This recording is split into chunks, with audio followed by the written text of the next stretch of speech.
పద్దెనిమిది పడి మెట్ల పైకెక్కి గుడికేగు భక్తులకు ఎదురొచ్చే బంగారు స్వామి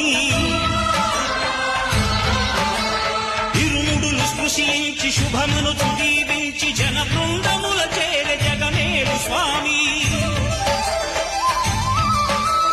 తన భక్తులను విల్చు తప్పులకు తడబడి ఒక పక్క ఒరిగెన ఓంకారమూర్తి